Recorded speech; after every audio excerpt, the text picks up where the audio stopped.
Good evening, everyone. Welcome to another episode of Reality Check Podcast. Tonight I'm joined by Marcus, I am Charlie Kirk, and by Raul Mas, our I am other, Charlie Kirk too. yes, and Harrison Flynn is away on assignment this week. He will be rejoining us next week. All So right. tonight's topic, as you see, is identifying the hate after Charlie Kirk's assassination. And clearly that is a key component of all of this. I'm going to pass it to Marcus and have him continue from there. And as always, if you like what you're seeing, don't forget to like and subscribe. Well, I think when Trump designated Antifa as a foreign terrorist organization, there's a complexity to it as well, because with Antifa, it was created in pretty much in Italy. It's international, but we don't have a good strong component to deal with domestic terrorism in the U.S. And the thing about the difference between what's Antifa is internationally compared to the U.S., it doesn't fall into the traditional hierarchy. Like a traditional hierarchy, just say like the PLO, Hamas, there's a linear chain of command. And when you see like Israel targeting it, it disrupts that until it gets replaced. There are like other uh, ways terrorist groups are formed. One is like called the hub and spoke, like on a tire, where there's a centralization, but you have like independent groups responding to a centralized authority. So a good example would be Osama bin Laden. He was the central hub, and you get like a lot of ISIS affiliated groups, not prescribing to the ISIS banner, but they identify as ISIS or ISIS like. Another way terrorist groups are formed is like on a cellular level. There's no it's what I would call like is amorphous. It's very decentralized. So that's the problem we're going to probably encounter in the U.S. because Antifa, there's no centralized structure. It's like they respond on a notice. So it's more like when I mentioned cellular, it's like if you see a foreign object or a threat, you get like antibodies reacting to it. So like you look at like Somalia, the Battle of Mogadishu. You know, you have a warlord, but you get pretty much a whole neighborhood, a whole city responding to that at a cellular level, responding to a threat. So when you see like riots in BLM or the Ferguson riots, you get uh, you get like the core Antifa, but you get other people going in for as a response to it, like whether it's hating the man or anti-government or opportunistic. So it's one of those things that's going to be very difficult to identify Antifa with. Another aspect of it, well, another aspect is of terrorism is like they call it concentric rings. You have like the inner ring, which is the core terrorist group, and you have the outer ring where they're just like on a support level. You know, you get like judges, you get attorney generals, you get people who provide funding, you got NGOs, you get sympathizers. So Antifa domestically, I mean, that's what the Trump administration is going to probably look at as a way to deal with it. But like to deal with funding, uh, that might be difficult because if it's like low denomination, everything's paying in cash, and everyone is kind of self-funding themselves to promote uh, the fight against anti-fascists is going to be kind of difficult. And another aspect is dealing with lone wolves. So I think that's like the best way to go is kind of define what Antifa is, and it's kind of a little mishmash domestically. but I'll end my part, and if anybody wants to carry on. No, I so just wanted to so touch before we pass it to Roll. Sorry, Roll. Just a quick question. Do you think that the same type of IT people we have, like the Doge boys or whatever, it's similar, that in 19 minutes solved something a few months back that was said to be a 2 month project? Do you think any way, shape, or form that that kind of technology and IT prowess can and should be is no question. It should be applied to tracking down all the tentacles of Antifa. Yeah, yeah. There's a pretty good Substack article on how Doge worked, and because of AI technology, it wouldn't have been possible like 3 years ago. With AI technology, they with our quantum mechanics, they made these correlations from one little group to another, and how money gets flipped or turned around and gets funneled.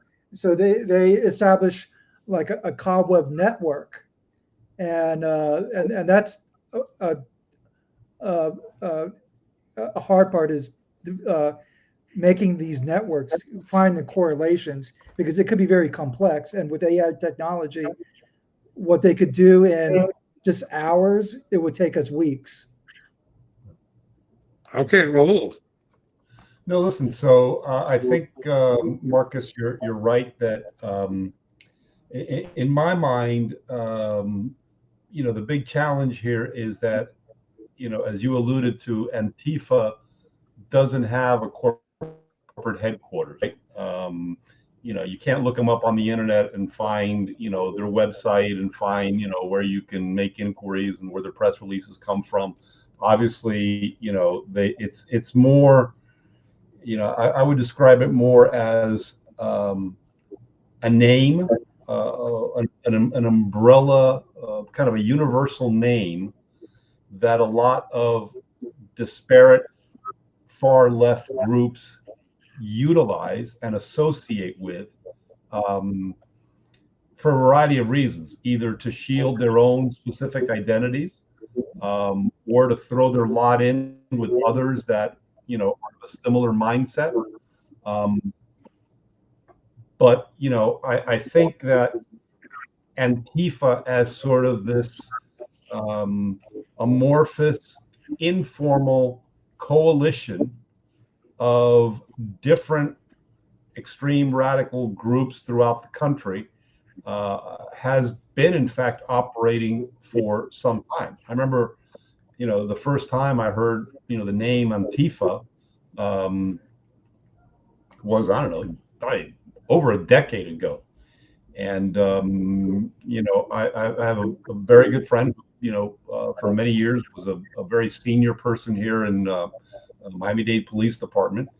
And, among his responsibilities was, doing security for Super Bowl events and things of this sort. And he one time, was explaining to me about, Antifa and all these groups that were, I would see them out there protesting. Remember back when they were protesting about, it was all about these world G20 global, conferences. yeah, remember that? That's where I first started hearing the name Antifa. And I remember my friend telling me, listen, man, we know about them. Local law enforcement in Seattle and places like this have been tracking them for years, through their own local sort of intel agencies.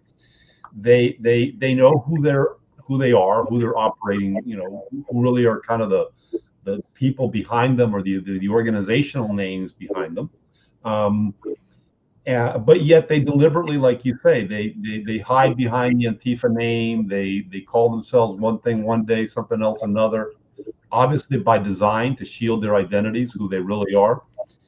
But even back then, I mean, there was this recognition that these groups were operating in sync with each other under the banner of Antifa. And, I think the way that you attack them is by finding who is funding them. I think that's the thread that I think Patel and all, the intel agencies have to pull on, because, and I think it's you're already starting to see some names coming out, but I think that's the thing that binds them together. There are these, uh, amorphous, not, I shouldn't say amorphous, there are these political front organizations or fundraising outfits that in fact are raising the money and then cutting them up into smaller amounts and distributing them to all these different entities.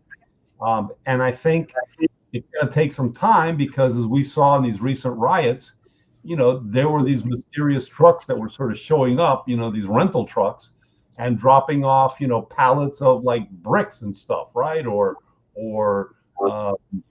things to be used, for the riot and stuff, right? Baseball bats, whatever. And there's got to be receipts for all that stuff somewhere. So I think that's going to be the big challenge for law enforcement, but I think it can be done, especially with today's technology. I think American law enforcement has a pretty good idea, as do the feds, of who these people are, where their funding is coming from, how they coordinate with each other. I think the big challenge is, do we have the willingness? I think the federal government does. I think Trump does, but I think he's going to be, Gavin Newsom and other governors that are also funded by a lot of these same groups.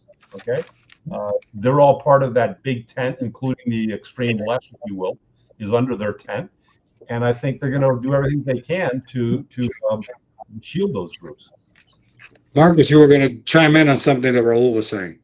Yeah, well, I think you mentioned about the federal government willingness. I think government overall, they had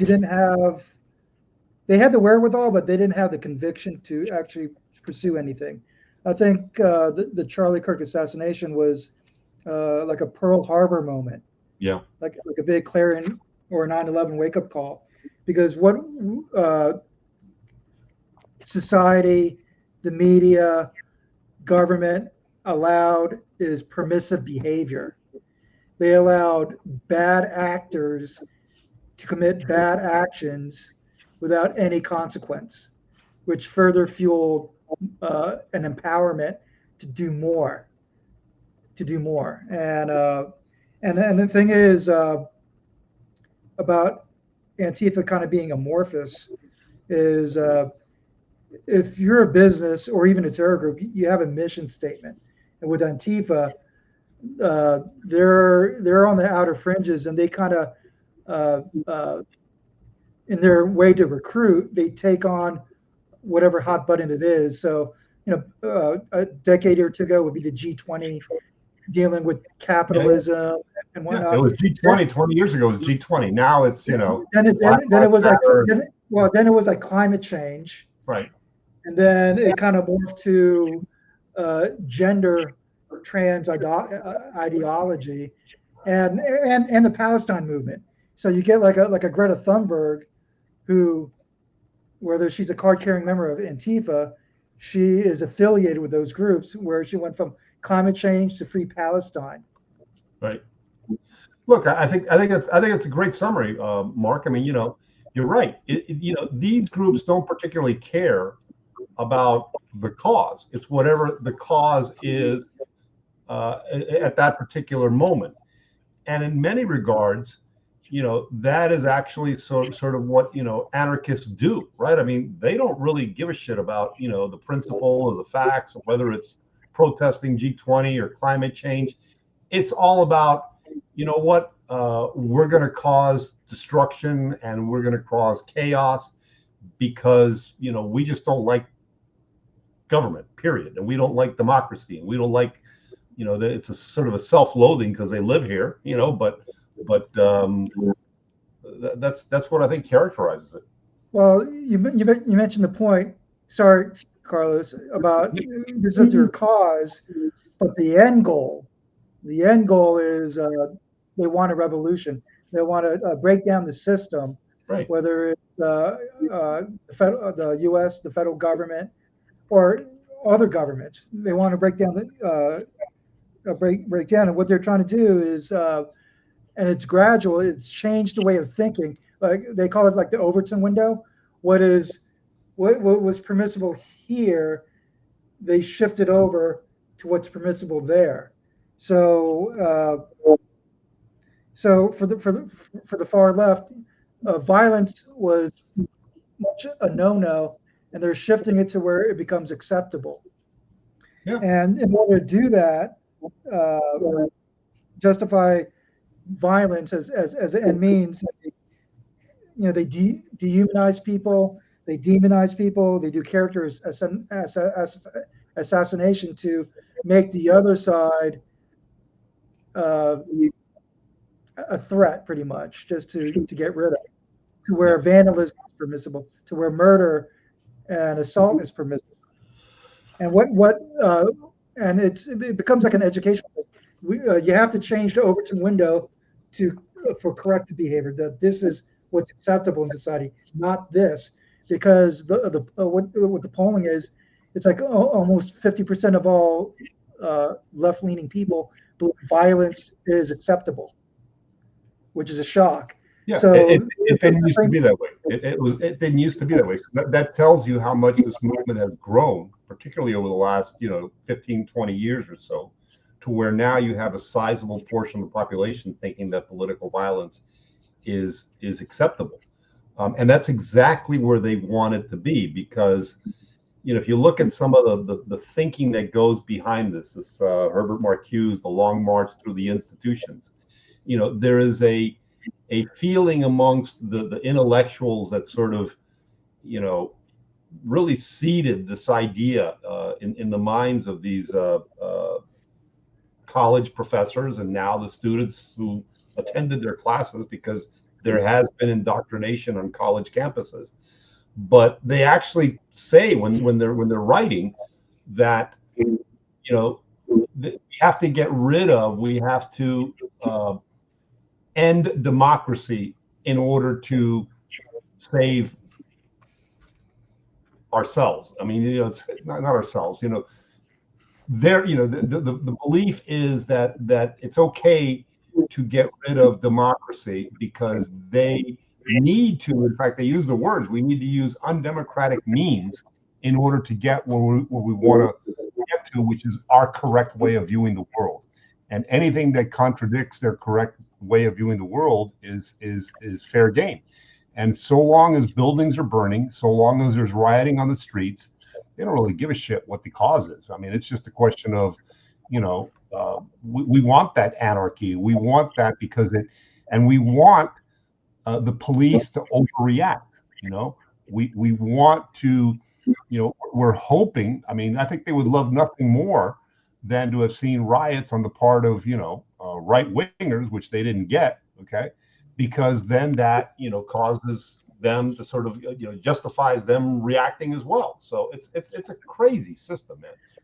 Yeah. So the end goal is to have an anarchic or a Marxist society through an uprising, and like what communist literature profess is for a society to reach critical mass, and critical mass is defined is like through like uprisings, through riots, to where it builds and builds and builds. You've seen that with what happened in the Russian Revolution. You also and I think the BLM riots, the Ferguson riots, was just like a test case to see how far they could push it about the rioting, where it didn't reach critical mass, but they tested the Overton window to saying, well, it's a summer of love. It was a peaceful protest, which it wasn't. But when you look at how critical mass could be successful, you look at the Iranian Revolution, you look at the Arab Spring, where some of these countries got overthrown once they reached critical mass, and what we should do in terms of the Trump administration and society is, in general, is to push the Overton window back to the center, not back to the left, and say this is not the right behavior. This is not what's indicative of society. And one of the processes that what's being done in terms of what society is doing is shaming and shunning people, identifying bad behavior, and getting to either resign or fire. So, Carlos, I'm sure you have some things to say. Yes, I do. I want to touch on a couple of things to what both of you have said before I get to my key point tonight, which is Sure. how the degeneration of a person proceeds to the level that they become the alleged assassin of Charlie Kirk. But back to the who's funding them. First of all, let's look at. I'm going to just give you a quick checklist. Let's see who's funding people like Gavin Newsom, people like Adam Schiff, whoever's funding them. Start with that. And the other thing, we need to have a rapid response police force.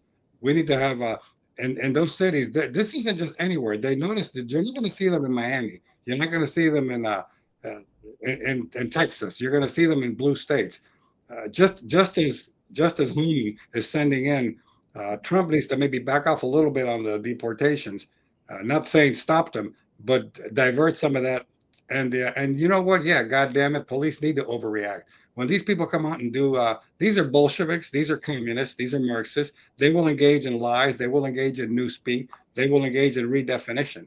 Fuck that. Okay. The police need to overreact. And when some of those people get shot, yeah, shot, and with live ammo, not the pepper balls, when they get shot, and there's a lesson for the country to see on camera. You look at the Polizei over in Germany, as fucked up as Germany is, they're cracking heads. Until that happens, there will be no disincentive. Okay, so that's my take on some of the things that they need to do for that. And the other thing is infiltrate them. Apart from the surveillance and other means of infiltrate them. I know it's not easy to do. I think there was a recent on Jesse Waters or something, some lady who infiltrated them. It can be done. Now let me get to what happened, and I will not say this monster's name. The alleged assassin of Charlie Kirk. That's the only way by which I will refer to him. This is a guy, 22 years old, straight A student, by all means successful in a traditional home, the son of a law enforcement man. And unbeknownst to any of them, he was getting completely fried in the brain. He was getting radicalized.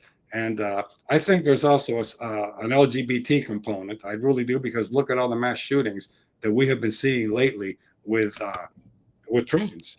And he had a trans boyfriend that's not mentally ill enough to be trans. He's mentally ill enough that he dresses up like a Furby or whatever those things are. He dresses up like a pooch or a teddy bear or whatever the hell those. That's nuts beyond nuts.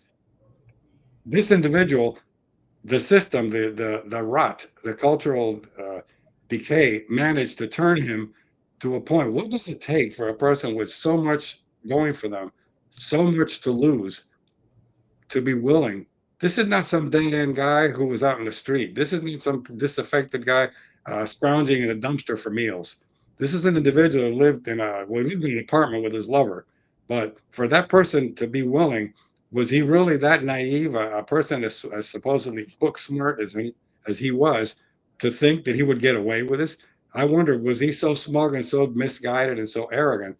And how many other people are out there? I think also the platforms that are being used. That's that Discord. I shut that shit down, and not just bring them in for having a cordial conversation. They need to be grilled. And there are other platforms that are equally complicit. We can take much stronger action. If we don't, I believe that our government will be using the Einstein's definition of insanity, or what a Democrat, blue dog Democrat friend of mine used to say. You Republicans, I love you guys, but you always bring a knife to a gunfight. You always treat elections like garden parties while our side treats them like wars, and that's why you lose. I see that as the same thing. And again, it's a sad state of affairs in this country when a person with all that in their favor and all those blessings and things going for them could turn so evil. And by the way, Antifa is the modern version of the SA, the Sturmabteilungen, which is Hitler's brown shirts. And remember that those were the working class, those were the rabble in Germany, the unemployed, and they were even more extreme and more radical than the SS, who tended to be a bit more educated. So that's what we're dealing with. Gentlemen, any take you have on anything I said, please chime in. Well, I will tell you, man, I'll step in right away, man. I disagree that, we should use lethal force to subdue, rioters. I think that's kind of exactly what they want to see. And I think it's very tempting to kind of think that way because, these people are just, crazy, right? But I think, I think that I think we can do a lot of what needs to be done to identify them, to arrest them, to put them away for long periods of time, without going to that extreme. And I think we can shut down operations like whatever it's called, the Discord, whatever those platforms. Yes.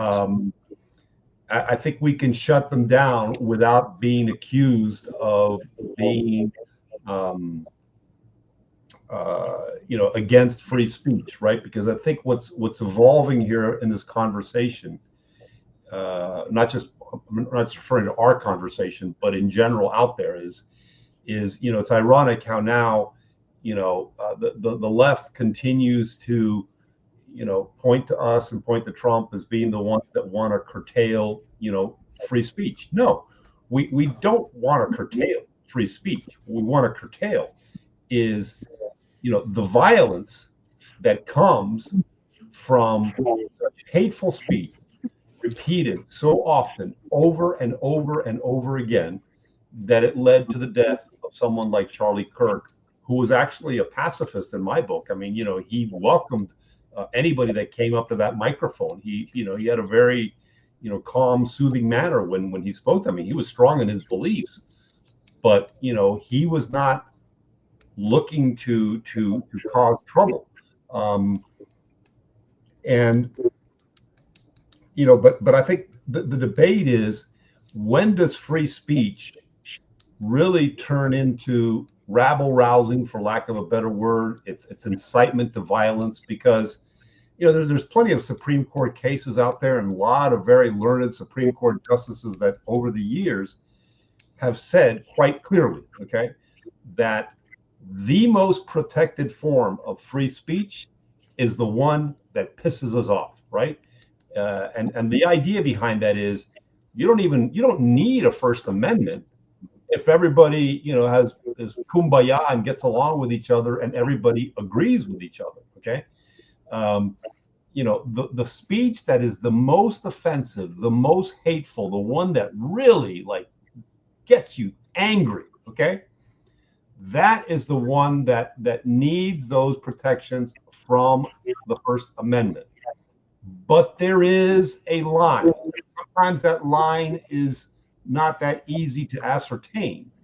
But over the years, the way it's been defined is, if I get up and I, have this horrible speech against Carlos and Marcus, and I call you guys, horrific names, and say all these awful things, and then I tell the crowd, well, let's get up and let's kill these motherfuckers and let's hang them from the nearest tree.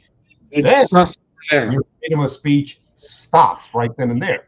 The problem is that in the modern public square that we have, which is this platform right here, the internet, okay, in my mind, that is indeed happening, okay, but it's just not as in your face, if you will, as the way the justices portray it in their lofty legal opinions of somebody, in the public square saying, yeah, we're going to go out and hang, Carlos and Marcus. No, they're not saying that. Okay. But what they are saying is, these guys are fascists. They're a threat to democracy. The end of the world is coming. It's all their fault. They're radicals. They don't care about you.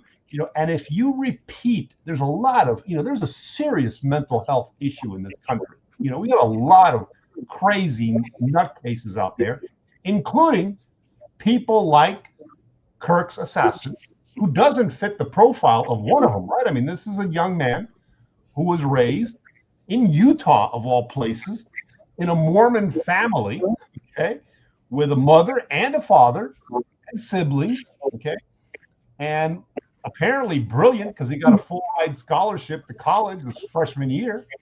And so the question is, what happened to this individual that didn't, up until very recently, didn't have or didn't seem to be a threat to anybody? And how was he radicalized in such a short period of time? And I think what you're finding is it was what you alluded to. This incessant. There is a dark, deep, a pit out there of stupid and horrific, thinking, and this repetition of this constant hatred. And so this kid probably grows up in a repressed family, with strong values. Maybe he had, some sort of, homosexual desires or whatever. He has this, trans person or individual that he's attracted to. Suddenly he's questioning his own sexuality. He's angry. He doesn't know how to cope with that kind of stuff. He's vulnerable. And then he starts reading in Discord and all this stuff about, how hateful Kirk is and how hateful right wingers are because they're anti-gay and they're anti-this and they're anti-that. And, dude, man, this is a very powerful and very addictive technology. And the algorithms behind this stuff are programmed in such a way that if it sees you going to places like Discord, what happens? The next thing you find on your cell phone, all these, sort of pushing you to all these other Discord-like websites because the algorithm has picked up that you like that shit, you like that hatred, and it starts feeding you more. And I don't know how you unwind that, but I think that's a huge problem in America. And I don't know if it's going out there. You have to have some sort of guardrails, and you have to have some sort of way to say, if all you're doing in your website is poisoning the minds of young people and driving them towards hateful behavior, which can eventually turn into violent behavior, then I'm sorry, you can't keep doing that. And find a way, legally, nicely, whatever, or simply penalties, right? I mean, look at the issue right now with all the major networks and this debate now with Brandon Carr wanting to shut down ABC because of Jimmy Kimmel, and now Ted Cruz of all people coming out and saying that's crazy. The guy's out, wanting to shut down the media. Maybe it's extreme, but you know what? The public airwaves are public airwaves. And the FCC licenses you to use that. And historically, it's kind of changed over the past couple of decades, but you actually had, you could be penalized. Remember, there was a time in this country, think about this. I mean, I remember a time in this country where if you said, certain words on television or radio, you would get that company would get a huge fine from the FCC. You were not supposed to use foul language, okay? But now all that's disappeared, and now in the name of free speech, people can say whatever the hell they want, including four-letter words, including this, including that. It doesn't matter, and the FCC is not going to penalize you for it because it's all about freedom of speech. So something has happened here. Because I remember there was a time, and you probably do too, Carlos. I mean, the comedians on late night. I remember sometimes you'd be watching television, and they would bleep out a word, right? That would bleep out the word. When somebody said, four-letter word on the Johnny Carson show, it would be bleeped. It had a 5-second delay, and before going out on the air, and they would bleep it out, Marcus, please comment. Then I'm going to follow up on some observations of what Raul said. Yeah, well, I just want to comment on what Raul said about like speech. Our next episode will be kind of distinguishing between insightful rhetoric and hate speech, and then even though hate speech is protected, I think it has to be revisited because of whatever it's the law or judges or elected officials, they didn't account for indoctrination and programming, brainwashing people. And there's a historical precedent. Look at Nazi Germany. That was a generational indoctrination. Look at, and then you look at what in the modern age, what countries did or didn't do to address it. You look at Egypt under I forget his name, but he shut down dozens of madrasas that were spewing hateful, religious, sectarian, extremist Islamic Yeah. views. But then you look at Israel; they didn't do anything in the occupied areas.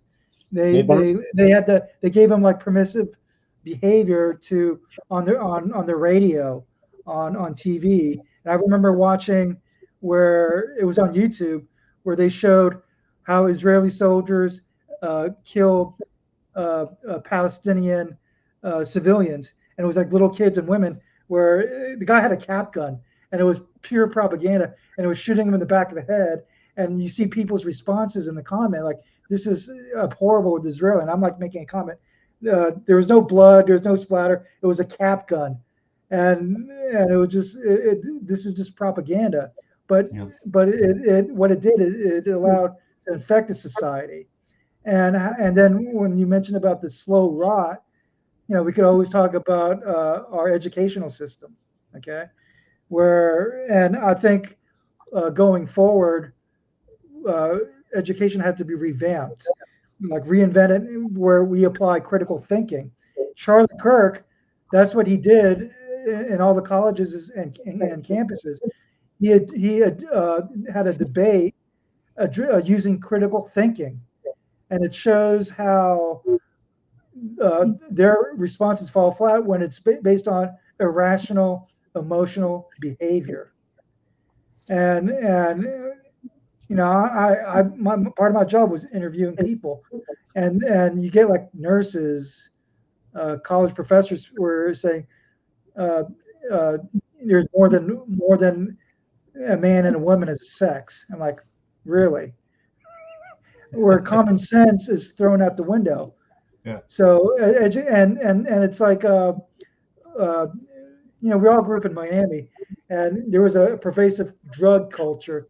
And when under Reagan, they promoted "Say No to Drugs," and I was like fourth grade. I was laughing at it. I was like, words is not going to change behavior, but it actually did over time. Yeah. Look at cigarette smoke. It was proactive where uh, you could smoke inside an airplane. You could smoke in a like for teachers, smoke in their little teachers lounge. That's no bueno now. And now, like a lot of people don't smoke. It's just like, and you watch TV depicting what's life like in the 50s, 60s, and 70s, and people look at that's pretty weird, pretty odd, where people are just smoking everywhere. So what it comes down to is to counter indoctrination, we have to apply some education, and we don't tolerate permissive behavior. Yeah. Let me. one of the things, I got to respond to a couple of things Marcus said that really kind of like resonated with me, if you don't mind. Sure. Marcus, when you talk about how this indoctrination, the Nazi indoctrination, and the SS and the Gestapo and the stormtroopers and all that stuff, right? And now, with the benefit of hindsight, we look back and we say to ourselves, "Wow, man! I mean, that was, we how come people didn't recognize it, right? I mean, it was happening right before their eyes, right? I mean, that they had these sort of, indoctrination going on constantly. And how could they allow that to happen, right?" And as I heard you say that, it occurred to me that we're seeing the same thing today in the terms of this indoctrination and poisoning minds. The problem is, back in the 30s and early 40s, that came in the form of jackbooted men, with brown shirts and bats and Goebbels and all those people.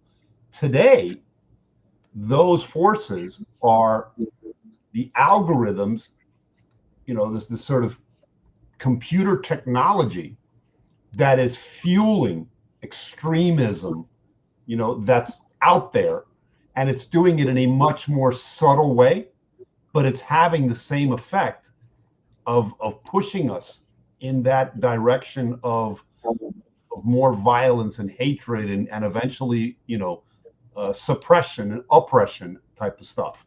So I think it's there. And then one other comment that I want to make, man, real quick, and then I'll shut up. I'm sorry. Sometimes I get out of control here, but as I was thinking about this the other day, I thought to myself, Marcus, when you were serving in the Navy, you had to swear an oath to protect and defend the Constitution of the United States against all enemies, foreign and domestic, right? You had to take the oath of enlistment. President of the United States takes an oath of enlistment. Law enforcement officers take swear an oath of allegiance to the Constitution. Police officers in the state of Florida swear allegiance to the U.S. Constitution and the Constitution of the state of Florida as well, right? I mean, and here we have teachers, okay, that are very responsible for educating the next generation, the people that will inherit our society, okay? And I was thinking about this the other day. Maybe it's time for teachers, when they get their license to teach, they have to swear an oath to protect and defend the Constitution of the United States. And they also have to take an oath of, good conduct in terms of, how they're going to, like a Hippocratic oath for teachers, right? And that they should be held accountable for that. But that doesn't happen these days. I mean, you get your teacher's license and you go off to teach in schools, and you don't, so long as you got that little certificate from, a lefty teacher's college that told you, hey, you've passed the required courses, now all of a sudden you're free to go in there and teach, and you can show up there with a nose ring and orange hair and black nails, and it doesn't matter. They won't look at that because you got that little piece of paper. Well, hell, man, maybe if everybody's got to sit there and say, no, you know what? There's going to be certain standards at this place, and you can't look like a freak, okay?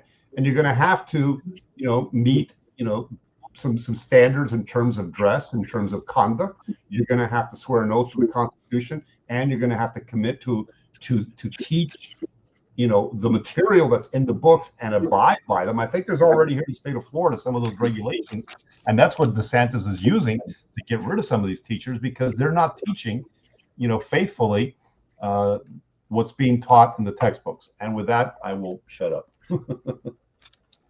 Well, the last thing you said, we at least, and I'm very pleased that we're seeing MDs, nurses, people in positions we're dealing with the public, teachers, professors getting fired over the Charlie Kirk ghoulish comments. And also to clarify, when I say lethal force, I'm talking about the same standard of lethal force as any of us here that have a constitutional right to conceal carry in the states where one can do that. If a person comes to assault you and is within a certain amount of distance, short enough where you fear reasonable fear of death or a great bodily harm, i.e., throwing rocks at you, chunks of concrete, of curb, throwing frozen water bottles, there you use fucking lethal force. And if they were coming at you with that as a civilian, you could shoot that person in self-defense. That's what I'm talking about. Not just, I didn't like your Antifa sign, so I'm going to blow you away. No, of course not. It's only, and the other thing that you touched on something that caused me to like a little bulb went off.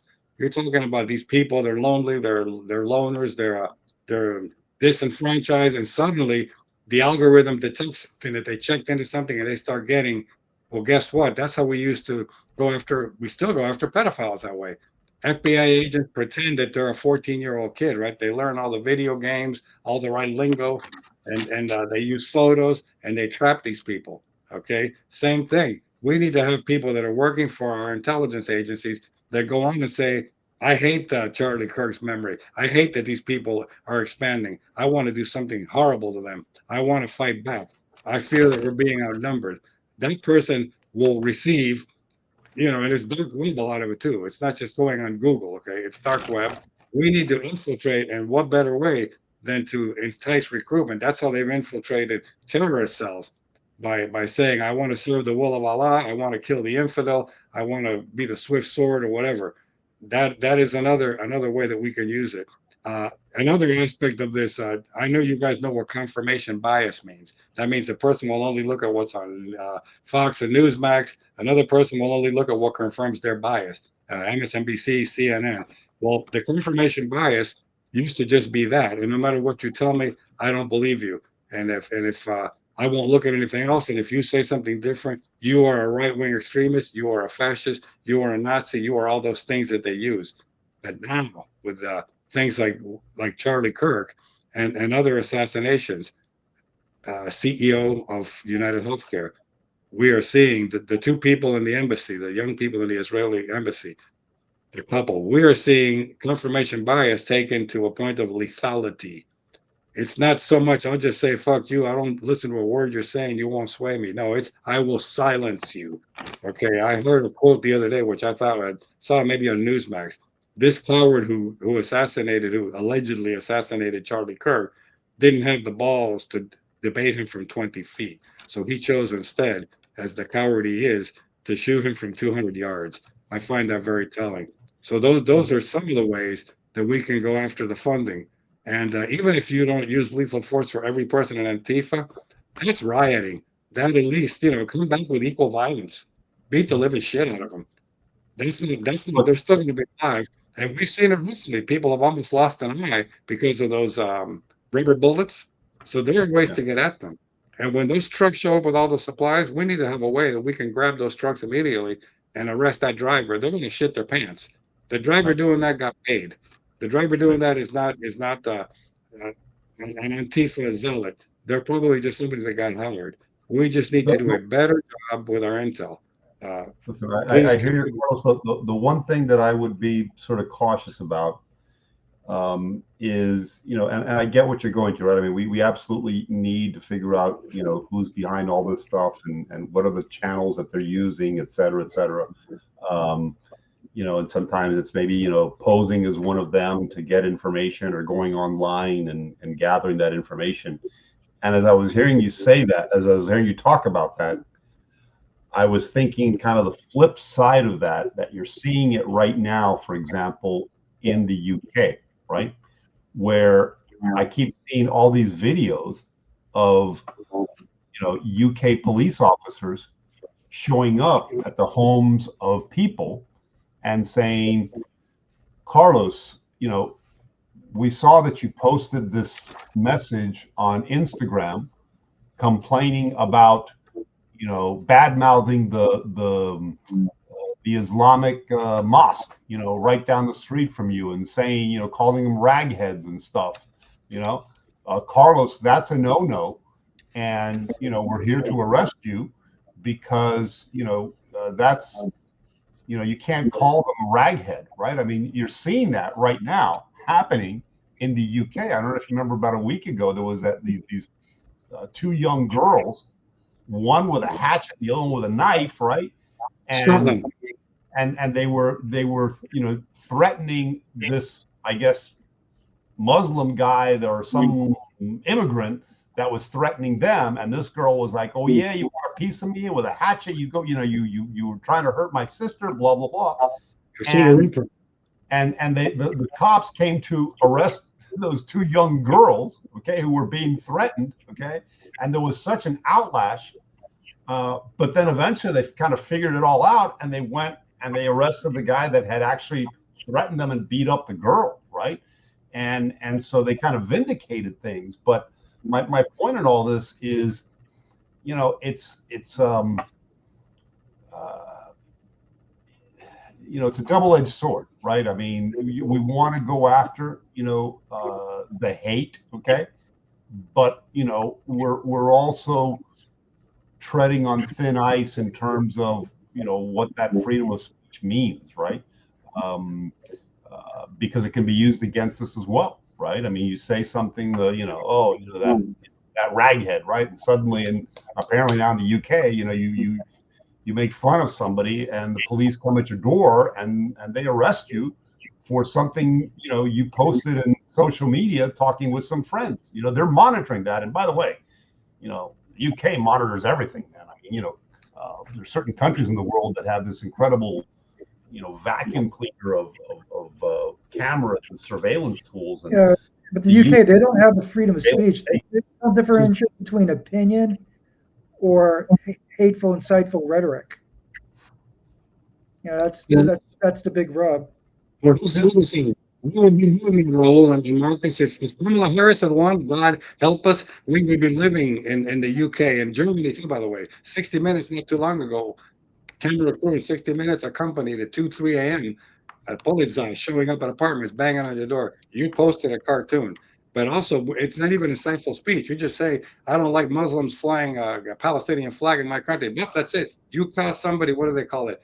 Anxiety or distress. That's the Yeah, magic word. And that's anyway, like wild, man. It's like, if you cause anxiety, you can now be arrested. Okay. they did it themselves, my friends. They did it What to the themselves by voting for fuck asses like Keir Starmer or what's the other one? Angela Merkel. The other guy now, what's his name? Well, Olaf Scholz. Hmm. I think that's there's a new guy. I can't remember his name. Yeah, They yeah, did yeah. it German prime They minister. themselves. No, listen, it's insane, right? I mean, Europeans are now apparently, if you offend somebody, that's now a punishable offense. I mean, they have a different view, and I think Trump, what was it, about a week ago, called out, when he went to visit with the British Prime Minister, he basically called him out on the issue of freedom of speech, and the guy was like, "Oh, no, no, we have freedom of speech here. We just Yeah. define it differently, I guess, right?" But that's, I don't know, man. It's not an easy subject, but it's a conversation that needs to be had, and I emphasize the word conversation because I think it's a real problem and it needs a real solution. And that solution may not be perfect, okay, but it can't continue to be doing things the way we've been doing them thus far because know, I have serious concerns about these algorithms and these social media platforms, what it's doing to young impressionable minds, the hateful speech that it is magnifying and continues to magnify by by taking these young vulnerable minds and continuing to send them to sites like Discord and other sites like them that just they're it's kind of like cigarette, secondhand cigarette smoke that we don't like, and cigarette smoking we banned. Okay, maybe we should be banning some of these methodologies to magnify hate. I don't know, this computerized technology, if you will. Marcus. Well, I think like for the short term, I think the focus has to be on accountability, and it's from all avenues, whether it's the DAs or the judges not doing their jobs, the education, the media. And what I mean about accountability, uh, like one of the episodes we talked about was like, what do we do about rogue judges? One thing I learned later, you could make a judge accountable if you violate uh, their uh, their rights. So like if a judge didn't prosecute rioters who burned down a building or killed somebody and just gave them a slap on the wrist, then there's a business or people should should have a process to make a judge accountable. Same thing And with like a DA. if the judges are elected, sometimes you have recall votes, right? You can have a recall election, right? Right. Because some judges are elected, right? I mean, some sort of And, mechanism, and some judges they have their own standards of conduct. If right? they're violating their own standards of conduct, then they could be removed from the bench. Yeah, And got a venue. so You another think thing, go is ahead. going to remove him? You think Chicago's going to remove him? You think New York City, LA, San Francisco, Minneapolis, Portland, they're not going to remove him. They're going to applaud him. That's the problem. We are getting balkanized. This country has been getting balkanized for the longest time. But let it concentrate to those places. Let them implode. Fuck it. Let them implode. We need to fight where we can win and try to fight in other places where it's not as easy. Carlos, one of the things that's sad. I mean, that now that you're mentioning this, if you think about what's happening to the Democratic Party, I mean, they have, they're not doing well, right? I mean, if you look at some of these polls and stuff, there have been a lot of people that have obviously, Trump was elected in a huge landslide. They have lost, and it's their own fault. A large portion of the population has realized these guys are friggin' nuts, man. I'm going to the other side. I can no longer call myself a Democrat in good conscience, right? And I think there's a lot of people that still, for whatever reason, remain in the Democratic Party because of, their parents were Democrats, their grandparents were Democrat. They consider themselves still, middle of the road. But the truth of the matter is that today's modern Democratic Party is in fact controlled and responds to and jumps through hoops for the left wing and the progressives, because they're the ones that fund so much of their operations, right? And I think what they're at a crossroads right now. People like Chuck Schumer, Hakeem Jeffries, the only sort of so-called leaders that they have these days, really need to sit down, and Democrats in general need to have a serious conversation amongst themselves of, are we going to now just dig in our heels even more? Are we going to continue to push, go over to the left, continue to double down on this extremism, continue to defend unfettered immigration, continue to defend cashless bail, continue to defend, all of these policies that we have let happen, okay? Or is there going to be, somebody in, the Democratic Party that is going to stand up and say, no mas, for lack of a better phrase, right? Like the boxing match, right? No mas, right? I mean, stop. This is insane. Okay. We have to get back to the center. I hope that happens, but I don't see anybody out there, that comes to mind and says, yeah, they have, this candidate out here, man. Even some of the guys that I had a little bit of hope for. I mean, the other day, Seth Moulton, who's Massachusetts, former Marine, he said some stupid ass shit, Yeah. And I'm thinking to myself, how does a former Marine, okay? And by the way, that oath doesn't have an expiration date, just to defend the Constitution of the United States.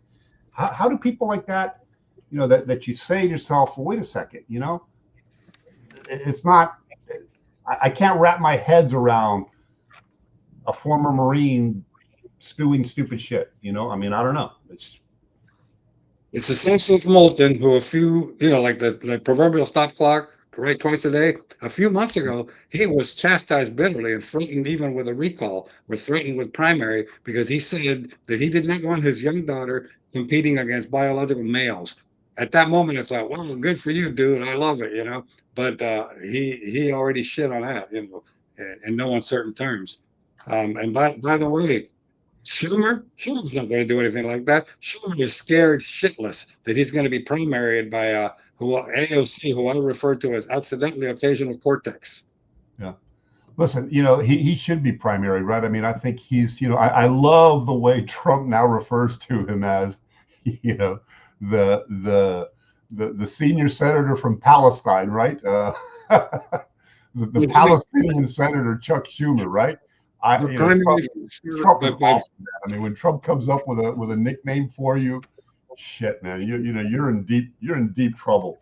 And I think he says it so eloquently, right? It's like, what happened to this guy, right? I mean, this guy's Jewish, was historically a huge proponent of the Israeli state, and because he's a Jew himself, and now all of a sudden he's giving shade to the Palestinians. Where does this come from, right? Palestine, where it comes from, vote for Palestine. And by the way, you have a primary at AAV, but it's going to be primaried because of you going further left, not because the party wants to realign itself. Mm-hmm. Yeah. So listen, I've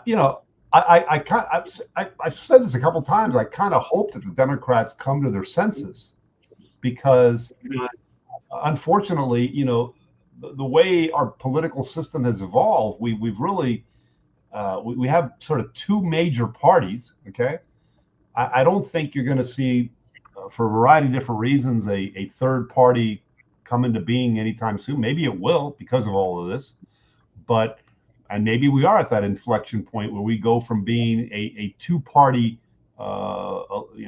state or government, if you will, to maybe having 3 or 4 parties and becoming more like what you see in other countries where you have to have a coalition in order to govern. But that's not the way we've done things in this country. It's always been, you're either a Democrat or Republican. Every once in a while, somebody says, "Oh yeah, I'm going to run as an independent," and they have some sort of effect on the election. But at the end of the day, the political process, the at the local level, the state level, it's all geared around being either a Democrat or a Republican, the primary system, all that stuff. And I don't think that's going to change anytime soon. And I think it's unhealthy for a democracy if you don't have a little bit of tension there between two parties that are in fact, competing against each other.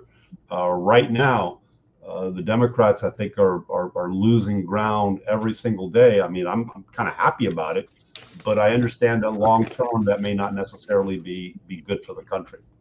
Marcus, what do you think about a third party, which Elon Musk would love? He wants the American Party. He's so full of shit. That's what I think. It would only just throw most of You could have another Bill Clinton effect. Split the conservative vote, or maybe that would just split the conservative Republican vote. Yeah. But I don't agree about shutting down Discord because I believe that we want to know what they're saying. We want to know how they're communicating, because if we're in the dark, then we don't know how they're planning things. So that's my take. And go ahead. And even Reddit's too. They've identified as one of the ones where this stuff happens. I would monitor, surveil, and monitor. Yeah. Yeah. Another thing is kind of going back about the riots that are going in Germany, France, and the UK. A lot of it primarily is because of mass immigration, where they're losing their cultural identity, their sense of nationalism, and one of the things I noticed, like if I watch YouTube, like how a UK or Irishman or Scotsman or Australian or a Frenchman react to the Star Spangled Banner, and they're touched by it. Some of them would actually get emotional about the Star Spangled Banner, and I get emotional. That's one of the very few songs where I consistently get emotional. And one of the things that's lacking with like the Antifa crowd is there is no, they believe in the communism. They don't have that sense of nationalism. So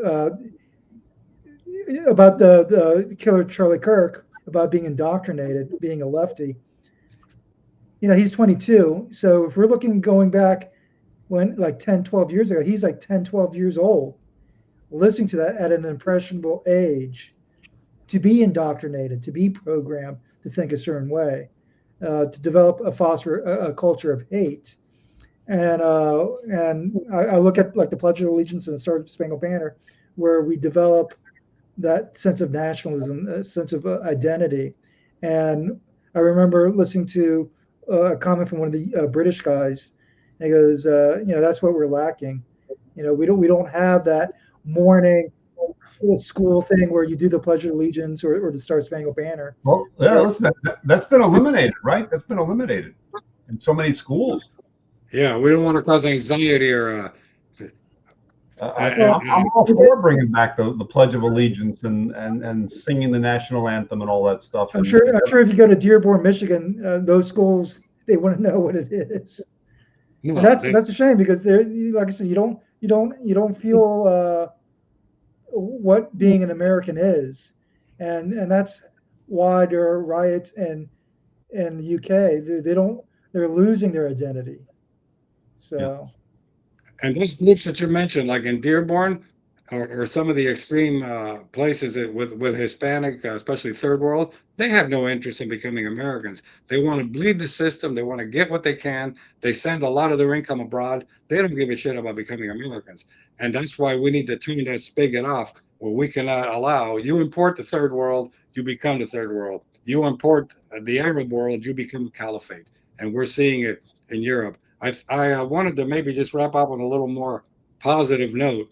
I am very encouraged by seeing one thing. They sought to silence Charlie Kirk and Turning Point, which at the time of Charlie Kirk's assassination had 1,100 combined between college and high school. We're now seeing 70 something thousand, 60 something thousand requests for new chapters. So they sure as hell failed. Yeah, They they sure failed. as hell failed. Yeah, that's what happens when you make martyrs out of people, right? I mean, you can, and that goes on both sides, right? I mean, it riles up the believers, and in this country, it's riled up. I think uh, the 50% plus part of the population that's still sane and believes, and gets teary eyed when they hear the national anthem, and you know. That's something that I think is healthy and good, right? I mean, I think that maybe the pendulum is beginning to swing back, um, and I hope when it swings back, it hits a lot of people in the head, and brings them back to their senses, type of stuff, because we can't continue to go on this path, man. I mean, it's just something needs to break in a positive fashion, to kind of get things back in sync, man. I mean, there's so much craziness, so much stuff that you just look at out and you say, where the hell did this come from, man? It's like, it's so bizarre. A boy playing a woman's sport. Yeah. Well, just follow up, Raul, the people that are believers and already knew what's going on, it is making people who were on the other side question. They say, wait a minute, I heard all this stuff for days about Charlie Kirk. I'm starting to see him online. He's not a radical. He's not a homophobe. He's not a misogynist. He's not a Yeah. fascist. He's not a racist. All of a sudden, it's making, and some of those people won't turn. Maybe they won't come out online and say it. But again, you make them question their fanaticism. That's a good thing. And I think with that, let's But bid. one last point, Carlos. I'm sorry, because Please. I'm glad you mentioned that, man. Because there is an elderly couple that I am very close to. I have known them since I was in high school, and they are, for all practical purposes, a second set of parents to me. I love them dearly. I would do anything for them, and I have done anything for them. Um, and they grew up as children of the Depression. I mean, they were born. I mean, they're pushing 90 years old now, so they're up there, right? And they were children when the Great Depression occurred, and they were too young to serve in World War II, but they remember World War II. And they have historically had what I would describe as just great American values, right? I mean, they're Democrats, by the way. They've been lifelong Democrats. Okay, they thought, they still believe that FDR was great because he saved the country. His putting a chicken in every pot. I mean, all these speeches to get the country back on track. They remember vividly the effects of the Depression, and they've been lifelong Democrats, right? And I remember when I was, a teenager, I was kind of in the Nixon camp, and I was like, and they, I mean, especially the wife, she would just harangue me like, oh, that Nixon, he's just a dictator. I mean, she was already a bit kind of radicalized, okay, but not to the extreme I see today. But, whenever I go to their house, I realize that they basically watch like two channels, right? It's either MSNBC or CNN. That's it. They don't go on social media because they're 90 years old, and so they sit and they each have their matching recliners, and they sit there, and it's either they're either watching football or they're watching MSNBC or they're watching CNN, and they're 90 years old. And I would tell you that they're kind of radicalized at this point, right? I mean, I never in a million years thought that, that they would kind of get there. Okay. They absolutely suffer from, in my mind, TDS, Trump derangement syndrome. Okay. They've bought into all that stuff. But why? Because all they're seeing is what they're hearing from Rachel Maddow, from, the talking heads at CNN. And that's a 90-year-old couple. Now imagine a 20-year-old, young Mormon kid who was raised up right, but now, he's kind of left the bubble, the cocoon of his family environment, and he's off at college. And I don't think his radicalization started when he was 12 or 13 years old. I think it happened when he was 20, 21, and in the space of just a few years, he got to the point where he could pull the trigger on that rifle, right? And that, is very shocking. The other thing that shocked me about that is, that was a 30-06 bolt-action hunting rifle that belonged to his grandfather, that was built around a Mauser bolt-action that was probably imported back in the 40s or 50s into the U.S. surplus stock from after World War II, back when there were no gun control laws, and those things were freely advertised and sold for $5-10 in magazines and stuff. Buy a surplus K98 Mauser from World War II, and people would buy them and they'd get them in the mail, and then they would sporterize them. They would turn them into hunting rifles. And his grandfather probably did that, right? And that's the weapon that he used to kill him. But there's something else. I mean, in America's hunting culture, there's an expression that says that if you take your boy hunting, you'll never have to hunt for your boy. Okay. And the idea is that when you go hunting, a grandfather takes his son, the son takes his son, hunting. There's a certain male bonding that takes place, out in the woods, okay, and a lot of trust involved, because you're carrying guns and you're out in the middle of nowhere, and you have to, depend on each other to make sure you don't shoot each other, and you catch the game that you're after, type of stuff. And I've always believed that. And my own father taught me how to hunt, and it established a good, solid bond between us. That experience of going out. We were only shooting rabbits and shit, but I mean, whether you're going after deer, whatever you're going after, it's a bonding experience. And then the other thing that happens is when you get that first kill, you kill a deer, and if it's a good shot, it's like, especially with a 30-06, it is like, dead right there, right? That's the actual term, DRT. It's dead right there. I shot him in the neck, and boom, dead right there. And for most people, when they go through that experience, it kind of sobers you up, right? It's like, holy shit, that deer was alive just a few seconds ago. I put my crosshairs on him, I pulled the trigger, and boom, he went down, lights out, and I come up, and he's got this big gaping hole, and he's bled out. He hasn't even bled out. I mean, if it was a clean kill, his whole nervous system went into shock, et cetera, and shut down very quickly. But you see it for the very first time, and it's kind of shocking, right? And there's another rite of passage where the father will smear some of the blood on his son to just sort of say, okay, you now been, your first kill, type of stuff. But it's a sobering effect, right? I mean, oh my gosh, look, I just killed this animal, and finally you sort of realize it in most boys, it inculcates in them a respect, a seriousness to what's involved in hunting, okay, a love for the sport, because usually especially you take the game and then you quarter it, you take it back, and you end up having steaks all winter long, type of stuff, right? Whatnot. And none of that stuff happened with. I mean, how the hell, if you were part of that culture where your grandfather, they handed down your grandfather's hunting rifle to you.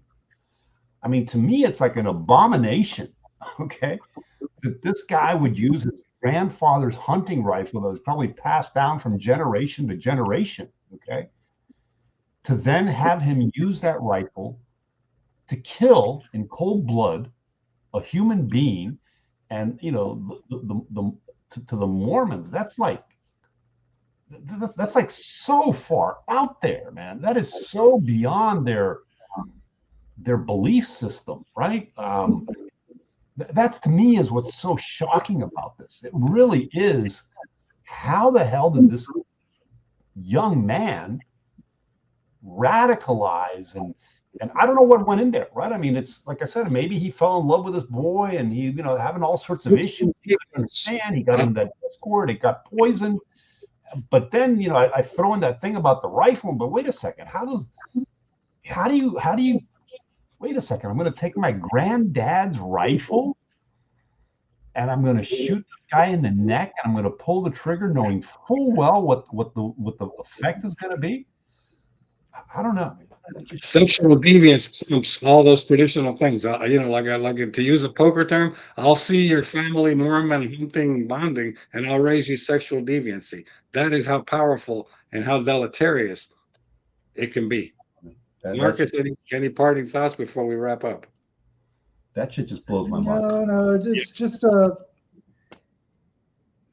to rationalize the other actions you're going to impart on the other side, just to kind of go with why and how plays from a gun culture, a hunting culture.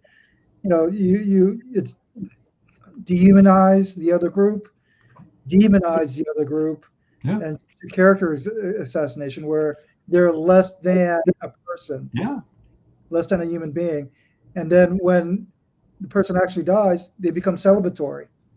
It's abject of sympathy. I mean, you mentioned about that respect of killing a deer. There's that sudden realization, and you a little bit of empathy because you took a life. There's nothing there because it's demonization, character assassination. The godless, the soulless. Also, I think a great deal of that. The people that celebrated that have probably never killed a goldfish. Maybe they've killed a bug at most. I They have don't no know, idea. I can't. That is really hard for me to wrap my heads around. That. I mean, I just, and it's sad because you know what? It's you realize that values that were so important, the glue that sort of keeps our society together and keeps us from doing extreme shit, is now more frayed than ever. And I worry about this country, and I hope we can find a way to fix it. Yes, let's do it. We've lost our way. Marcus, go ahead, then I'll wrap up. It's I look at Rwanda, the genocide of Rwanda. You had neighbors killing neighbors, the Hutsis versus the Tutsis. Mm-hmm.